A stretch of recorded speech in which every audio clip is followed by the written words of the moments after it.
সেই ঘরে খানা যারে জমিদারি, আমি পাই না তাহার হুকুম জারি,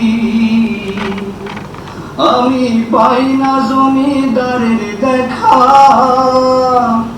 ওই আমি পাই না জমিদার। এটা বসে বসে সিদ্ধি খাচ্ছে। সাপ ভেঙেছে সিদ্ধি ঢের বেলা, আমরা তো সাপ ভেঙে বেঁচে আছি। আমাদের বুঝি আর সুখনগরে যাওয়া হলো না।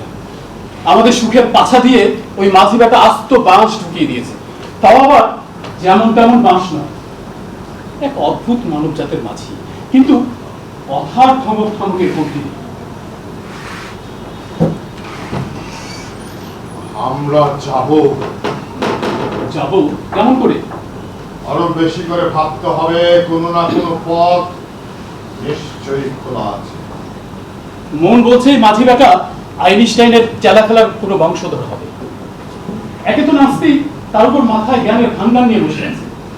শিক্ষা হচ্ছে যা তুমি জানো, আর জ্ঞান হচ্ছে যা তুমি আহরণ করো। ওটা চলতে ফিরতে অনেক কিছু কুড়িয়ে নিয়েছে যা আমরা আবর্জনা ভেবে ফেলে দিই, অথবা গলার মধ্যে আটকে রাখি, গিলতে সাহস পাই না। ভয়কে জয় করাই হচ্ছে জ্ঞানের প্রথম ধাপ। তোমার কথাও আজকাল কেমন যেন খটকা লাগে। অর্ধেক বুঝি, বাকি অর্ধেক তলা নিতেই থেকে যায়। আচ্ছা, ওই রাতের খাবার কি? 3টে ব্যাগ। মাঝি বলেছে খাবে না, বললো তোমাদের ভাবনা তোমরাই ভাবো। একটা কথাবার্তা শুনলে এ বয়সে রক্ত চকচক করে। চক্রবর্তী খাবারের সন্ধানে গেছে, বললো 3টে ব্যাগ নিয়ে তো পেট পিছনে পেট ভরবে না। আর তাছাড়া এখন আমরা ব্যাং খেয়ে পেট ভরাচ্ছি, এভাবে কিছুদিন চললে ব্যাং আমাদেরকে পেট ভরা। চক্রবর্তীর সাথে তুমি যাওনি কেন? আমার শরীরটা ভালো লাগছিল। মিথ্যে মিথ্যে বলছো তুমি।